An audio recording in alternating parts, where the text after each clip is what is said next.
America Meditating Blog Talk Radio Show. We collect wisdom, hear stories, and inspire each other. I'm Sister Jenna. Tune in live from Monday through Friday at 8 a.m.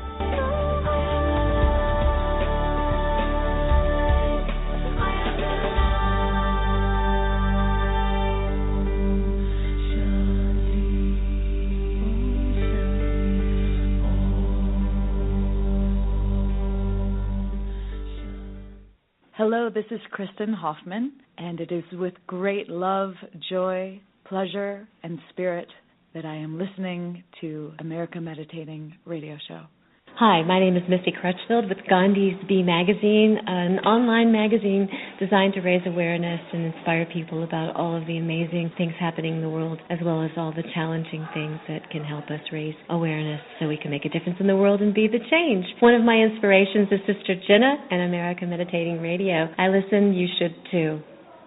He ran for state office and was beaten, started a business and failed, ran for Congress and lost. But thankfully, Abraham Lincoln didn't give up. Persistence. Pass it on. From the Foundation for a Better Life at values.com.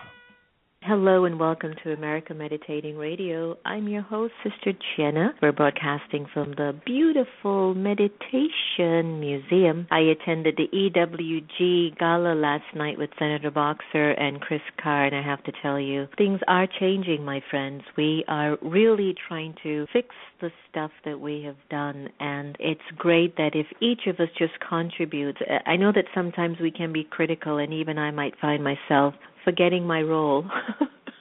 I met the most sweetest young guy last night, everyone, and I'm going to be a little sarcastic, but please love me anyway. And the reason why I'm trying to protect my whatever's left of my dignity is that I go to these things, right, and I'm trying to protect the environment, but I'm eating meat, and I'm doing this, and I'm doing that, but I get it. The fact that it's okay that I still do that, but at least maybe I preserve water, or I take care of the plants, or it's okay, I get it now. And I was okay with all of that. And I met the sweetest young guy who's doing an incredible work out of New York in a small nonprofit, and he was really initiating an awareness of just take one day a week and not eat meat, and just gradually think that you're still contributing to the environment and to the world. And I just thought, even that's good enough for me. The fact that he's conscientiously knowing I can do only one day. And I just wanted you to know that's when you're really aligning with your truth. And who knows if from that place it might shift and move on to another level of truth. The change is inevitable. Stay tuned. We're going to have Tosha-Silver, who graduated from Yale and who's an incredible author on a new book called Change Me Prayers. So we're going to have a chit-chat with Tosha. But before we do, I would like to play This Love by Lucinda Drayton on her Bliss CD and take you all into the zone. Breathe in deeply and enjoy.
It will never fade away.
Rising above.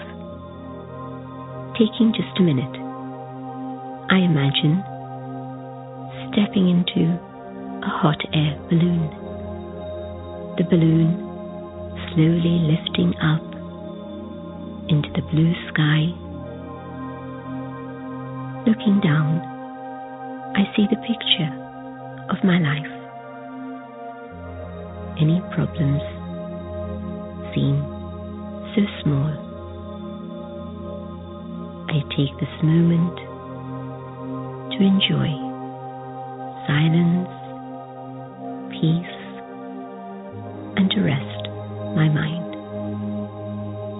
As the balloon gently descends, I return to my day with a quiet and peaceful mind.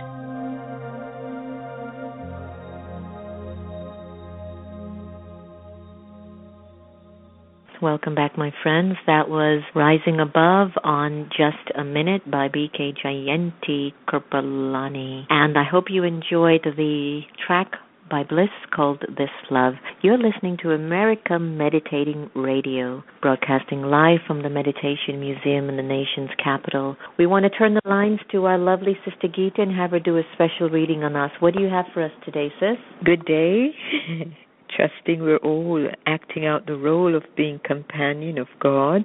This book is written by one of our world's wisdom keeper, Daddy Yankee, And the topic, pure feelings. People have experienced a lot of deception in their lives. There has been a lot of exchange of everything that is false. So feelings have become.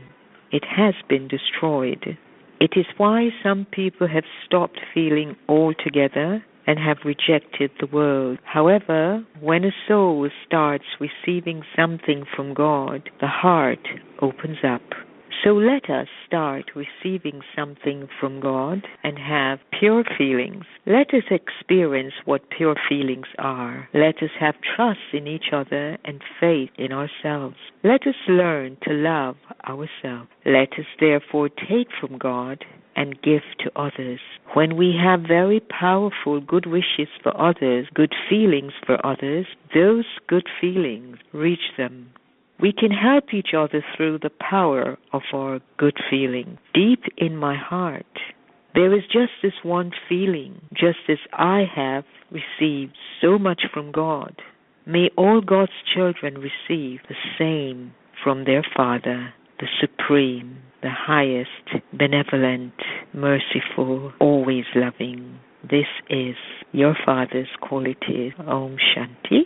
Thank you. The American Meditating Radio is very proud to welcome Tosha-Silver. Tosha graduated from Yale with a degree in English literature, but along the way fell madly in love with metaphysics and yogic philosophy. I'm sure her parents must have gotten really excited. And for the past 30 years, she has taught people around the world ways to align with inner love. She's the author of Outrageous Openness and recently released Change Me Prayers, The Hidden Power of Spiritual Surrender. Tosha lives near San Francisco, where she runs an online school about these ideas called Living Outrageous Openness. Think like a goddess. Tosha says that the guidance from the inner divine begins to lead when it is sincerely invited. So today we are very privileged to welcome Tosha on the air. Hi, Tosha. Welcome. Hi. Good morning. Thank you. Good morning. So were your parents like jumping for joy after they paid all that money for you to go to Yale?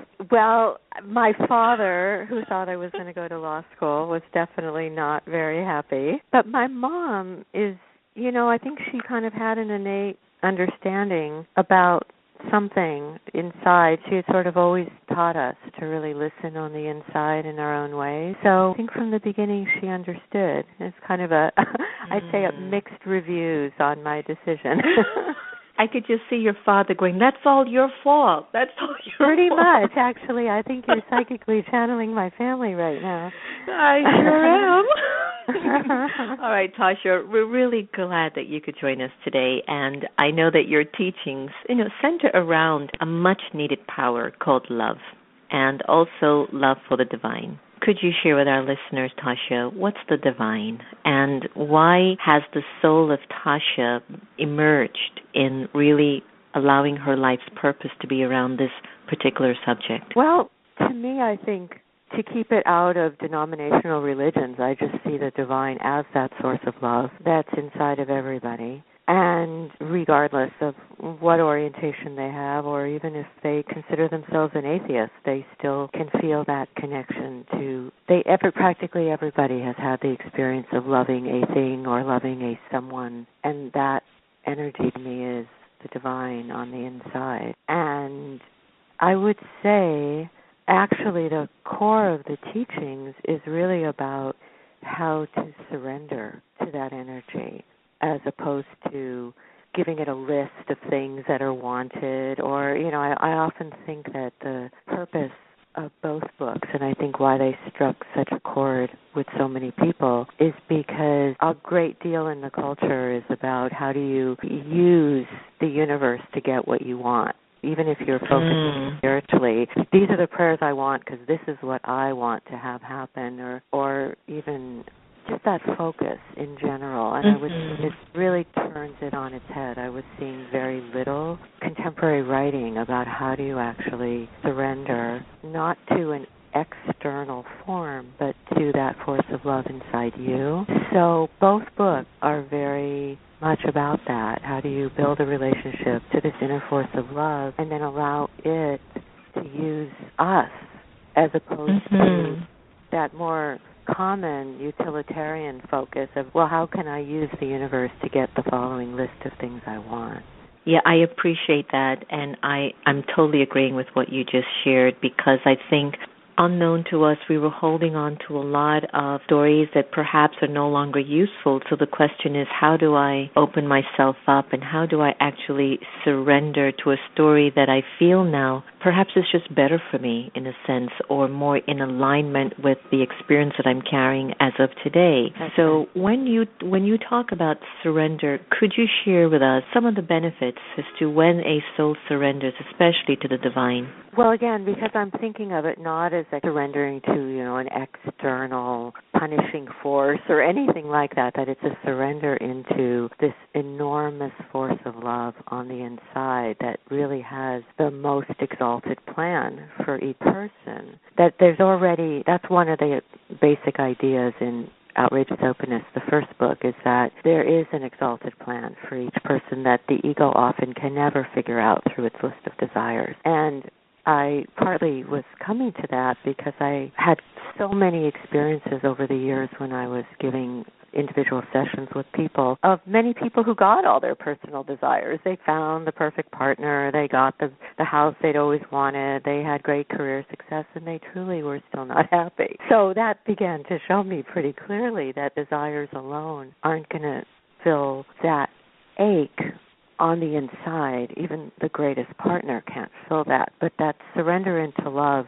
which I think of another word for that is as an offering to love, because I think some people get squeamish around the word surrender sometimes, and they think it's a passivity. But it's actually a relaxing and an offering. It's almost like in the Bible where it says cast the burden. That to me is what this is, and that it's one thing to talk about it, but there's very specific ways to cast the burden of the life, not just to talk about it, but truly to do it. And both books are about that. The burden's not only shared, so I think a lot of people will say, well, I invite God to take my problems and help me solve them. And I'm like, oh, that's stage one. But there's a different stage where the problems are truly offered to the divine, and then they become love's problem. I hear you, and there's something that I've been hearing a lot, and I think you must hear it a lot from your clients, is that everyone is always looking for that perfect partner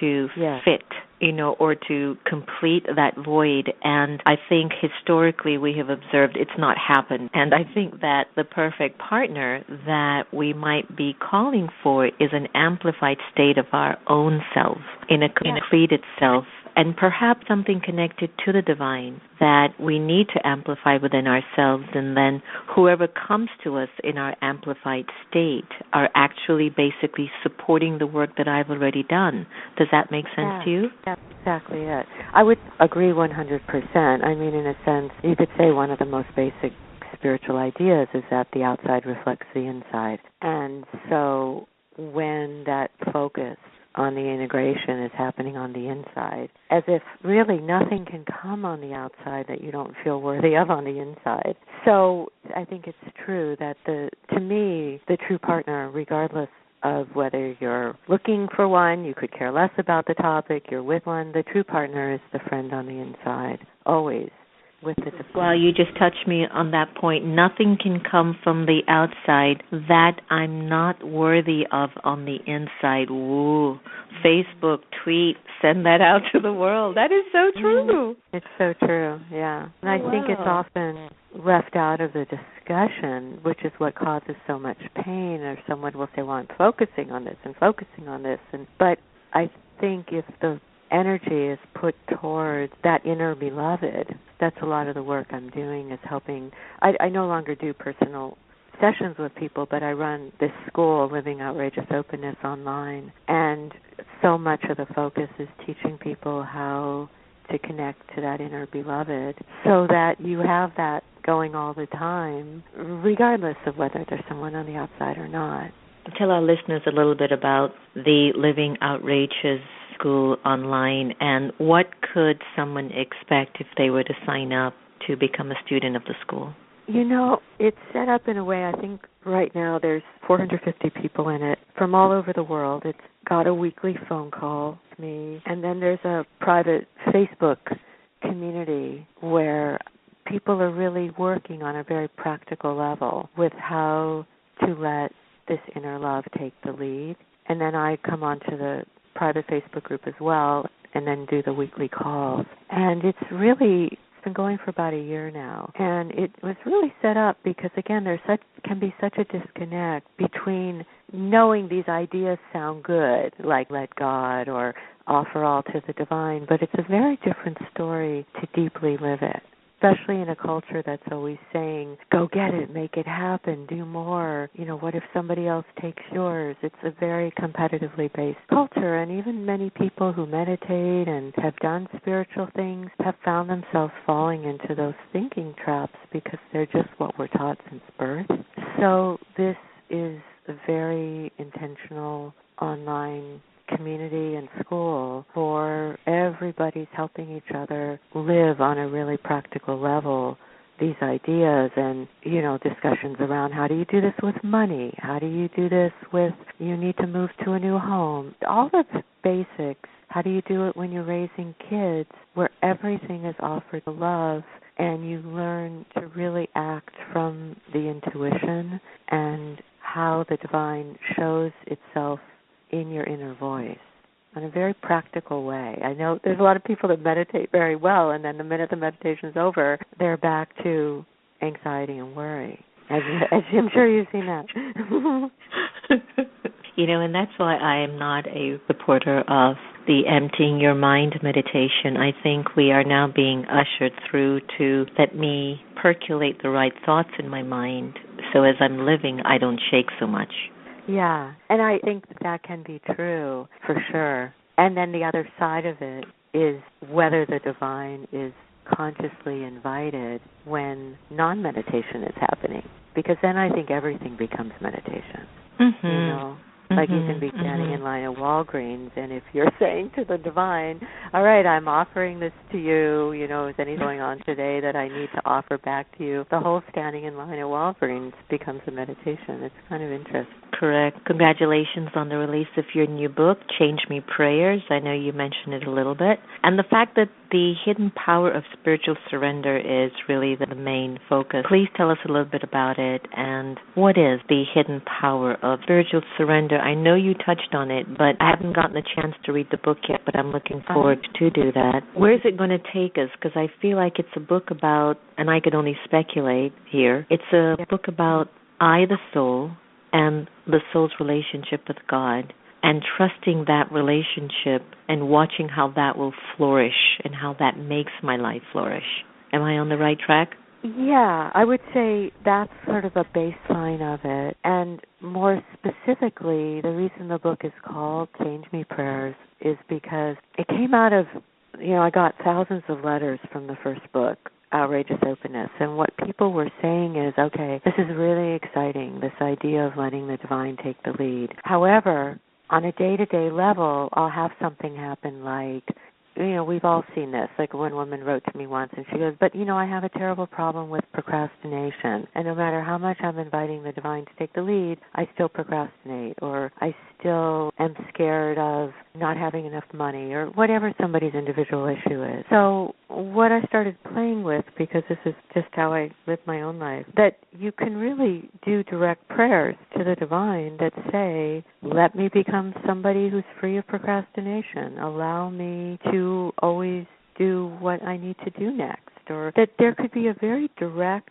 invitation for the divine to shift us. And as basic as that sounds, I wasn't seeing much out there about that. It was more like, well, do these things and hope for the best. And I'm like, no, you can actually ask God directly. So, nice. It's a direct invitation for transformation. And they're kind of, I don't know, like I say, basic, and yet seldom was I finding people were thinking that way. And then when the letters came from the second book, it was quite something, People would say, wow, it never occurred to me. You could ask the divine, allow me to love myself, rather than somebody just telling you, oh, you should love yourself, which doesn't always help. that you can actually say to the divine, shift me into someone who can love myself. I love that. And how is the soul of Tosha doing at this stage, after the book and the letters and the online classes? What is she feeling inside of herself today in terms of the sum total of her story? And what can she teach us right now?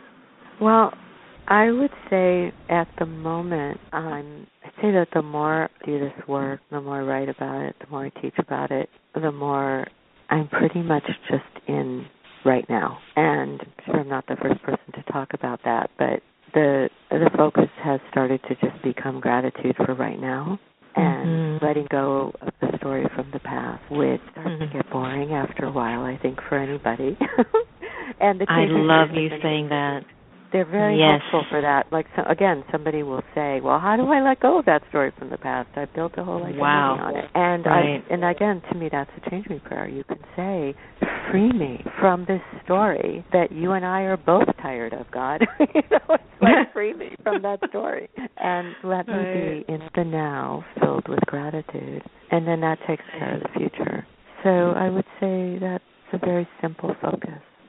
Simple but meaningful and sincerely shared, which is, I think, perhaps the genesis behind our definition of success. Because I think when the soul performs karma or actions, if the intention for the soul at that point is as pure as it can be, then the sign of my choices I think, are so rooted in my intention. I think the sign of that will be a lot of joy and contentment and curiosity in what my tomorrows will hold, Tosha-Silver, you are an incredible human being. Thank God and the destiny for designing you. Thank you. And before I let you go, leave us with your favorite life quote and information where our listeners can find work about what you're doing. And please, if you're ever in Washington, D.C., we would be happy to host you for a discussion at the Meditation Museum. Most welcome. Thank you so much. I love that. I would actually say my favorite quote is from there's an Indian saint named Nisargadatta Maharaj, and I love his work, and I quote him in both books. And what he said is that when passionate desires are allowed to become preferences, then life begins to happen through you and for you instead of by you. And that, to me, really is actually the foundation of both books, that as the way passionate desires become preferences is by offering everything to the divine. And as things are offered to the divine, then life begins to happen for you and through you and not by you. And that sums it up. So if people want to learn more how to do that, I would say they go to tosha-silver.com, to my website. They'll see the link to read more about the Living Outrageous Openness School online. And then they'll see there's meditation CD, there's about 20 different video or audio classes that they're already recorded that they can hear. There's a lot of work about this, and both books they'll see on the website as well. Thank you so much, Tosha. Sending you divine love with a whole lot of surrender. Thank you, you too. So I think my takeaway definitely, apart from a lot of other things that Tosha shared with us, nothing can come from the outside that I'm not worthy of receiving. Whoa. Thank you for listening to America Meditating Radio Show. Please download the Pause for Peace app just so that you can have it 24/7 at your access. When you wake up in the morning, America Meditating. When you go to bed, America Meditating. There is such a resource of information for your own transformation on that little app that was designed by our 13-year-old. Download it now from your Android or your smartphone, and it won't even cost you a penny except 10 seconds. Pause for Peace app. Remember, no one can take away your happiness unless you give them permission, and we are here to love each other the same, so let us do that. And we're going to end today with a beautiful song by our friends at Agape, and that's going to be Holy, Holy Way by Ricky Byers Beckwith. Take care, everyone. Happy holidays.